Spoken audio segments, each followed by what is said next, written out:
I had not been back there in years, but it was the last place left to look.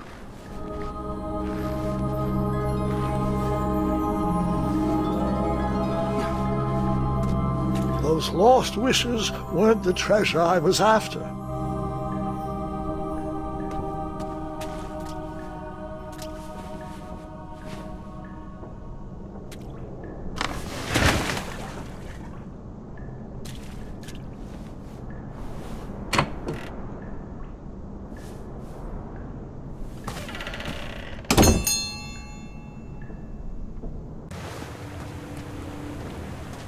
It was not exactly as I remembered it, but it wasn't all that different either.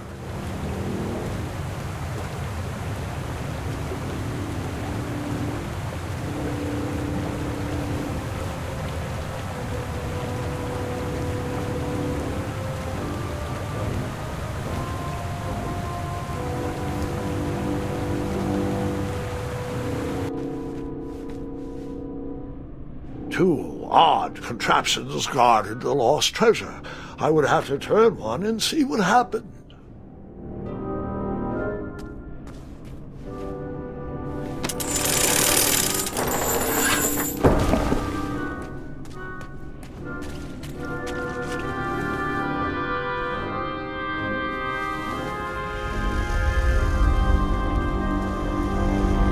Buckets, barrels, butter churns and beds were jammed into every nook and cranny of that cave. It all seemed so familiar.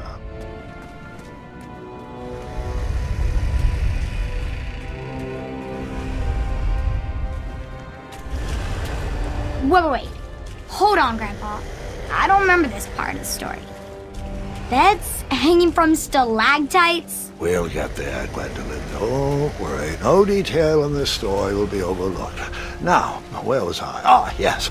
As I treaded through the river of rumbling trundles, I feared I knew the source of that deafening wind.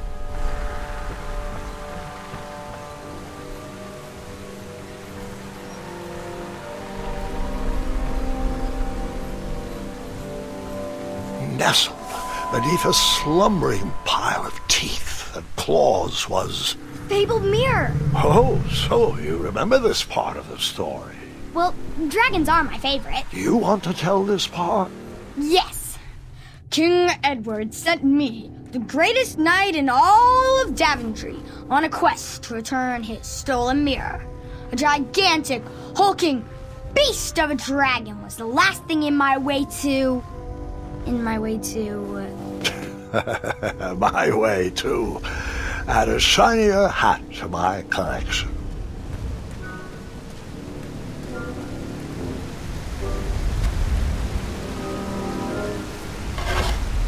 I tried to turn that crazy contraption, but it was missing a handle. Someone tampered with it, creating some silly conundrum.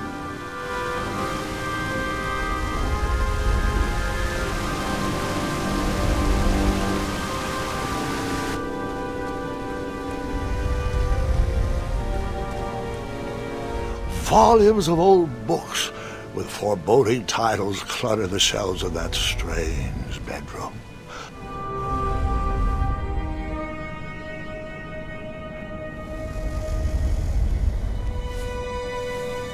So, the missing handle was booby-trapped? What did you do? Well, I used my cleverness to outsmart the trap.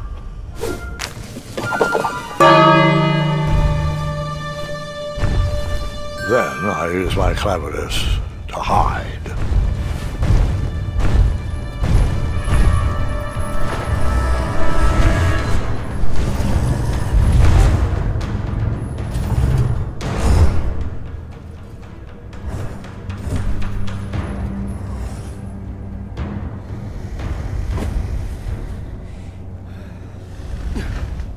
Luckily, that half-blinded beast never noticed me in bed. A dragon's eye must be really hard to pierce with an arrow.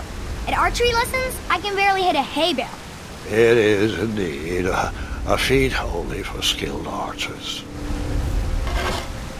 I tried to turn that crazy contraption, but it was missing a handle. Someone tampered with it, creating some silly conundrum. What did you use to fix the...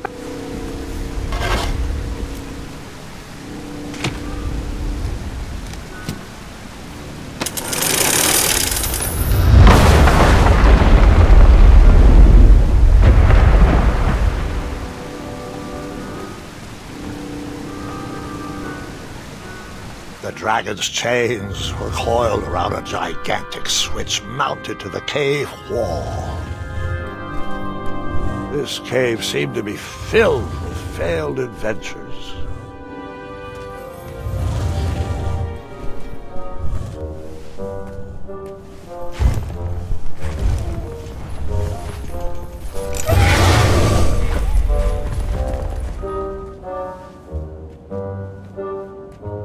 After he briefly basked in the sun, the narcoleptic dragon went back to snoring.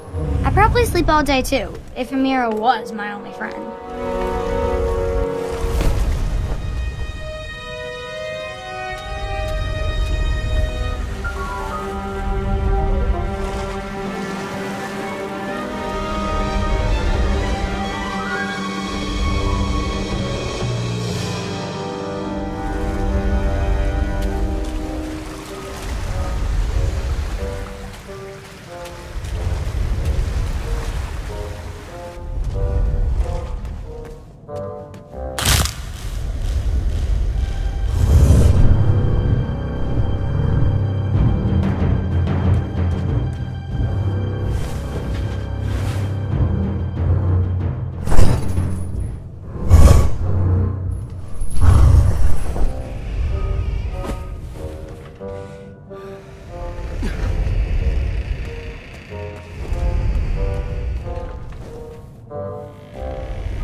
You marched right...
Whoever designed this trap thought they were pretty clever, but I would probably find a way to hit that unreachable switch.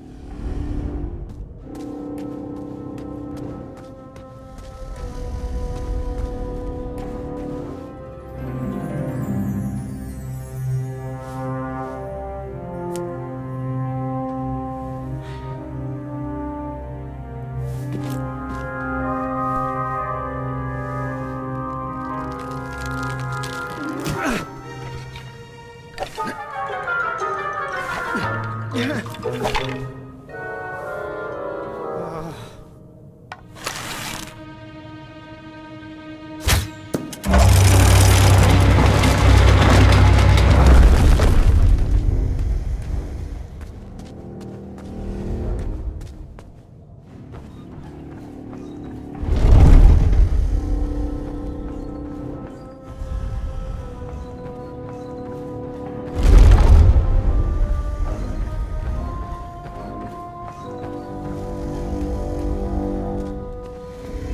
the mirror called out to me.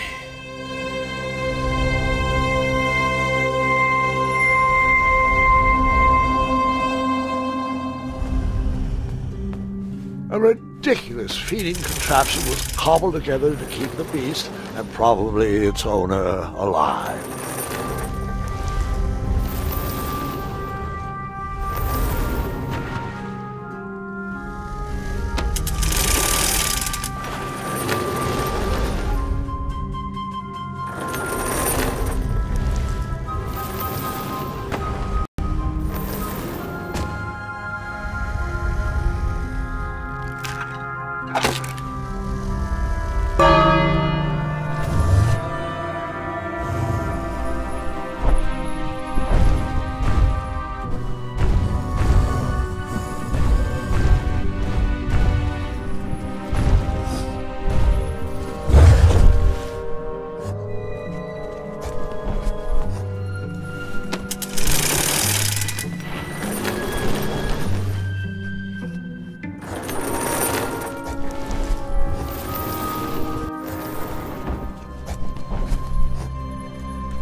With a magic mirror safely in my possession, I dreamt of the Daventry I would be rewarded with, and the kingdom it could become.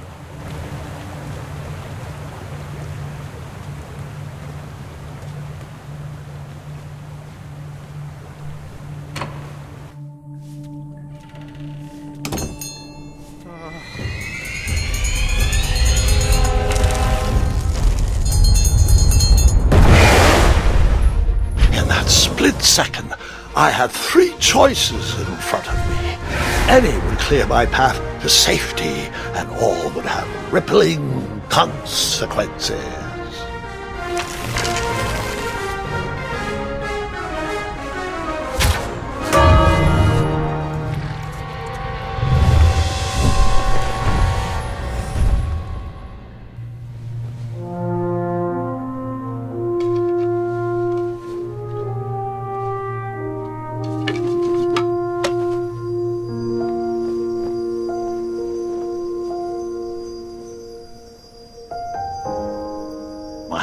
hands were shaking and my arms could barely grip the rope, but with the last of my strength I climbed out of the well and headed back to the castle.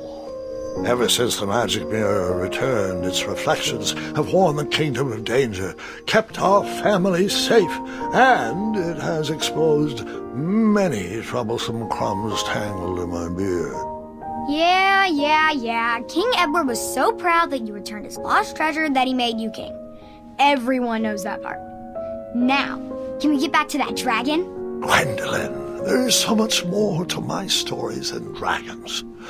I hope this old cap will be remembered for far more than the action tattered across its brim, sewn into the seams of many hidden adventures. All right, let's get back to the dragon. Tell me everything. How did you know shooting the bell would distract him? Over the years, I realized that the dragon was not the despicable, hideous beast Daventry had made him out to be. He was just a caged animal that was very hungry. I, too, would be violently angry if I could only eat when my neglectful owner rang the bell. I know it was a sneaky trick, but I certainly wasn't going to set a dragon loose on the town or participate in any more abuse. You really thought that through, Grandpa. I would have tricked him, too. Back home, they call me Gwendolyn the Smarty Pants. You come from a long line of logically minded nobles, and one very clever dentist. All right, you two. Grandpa needs to rest. Gwendolyn, it's way past your bedtime. Sleep well, Grandpa. I'll be back first thing in the morning. I don't need rest. I'm as spry as I've ever been, though I wouldn't mind a slice of magic fruit.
Well, hello, cousin. Guards! I'm glad you're finally here. He's been asking about you for days. I had to sit through the same story 5 times. We got here as fast as we could, and I like Grandpa's stories, especially the ones with dragons. Ah, yes, the legendary beast he outsmarted with its own dinner bell. I don't know if he forgets that I've heard that story before, or if he just doesn't care, but he loves telling it to anyone that will listen. I'm pretty sure I heard the nursemaids telling his same jokes in the hall. Have you heard anything the doctors are saying? Yes, doctors, wizards, magic elves. Grandfather is fine, Gwendolyn. They all say the same thing. He's just old. He still has a few good years left. Look, we're all excited that your family made the trip, but there's no need to worry. You should get some rest. I'm sure you're scheduled for a full morning of Grandfather's hilarious ramblings. Oh, I'm also scheduled for the tournament tomorrow. Ah, yes, the fencing tournament. You'll love it. I'm, of course, favored to win, and will make sure you have the very best seat to view my victory. The courtyard will be filled with important people and delicious hors d'oeuvres. Oh, I'm actually competing in the tournament. I had no idea we were hosting a junior tournament. That's incredible. In that case, I will gladly be there to cheer you on and eat delectable appetizers. Nope, no junior tournament. I'll be squaring off against you. I see. Well, perhaps this is the time to stop listening to stories and finally make some of your own. Good night, Gwendolyn. Sleep well.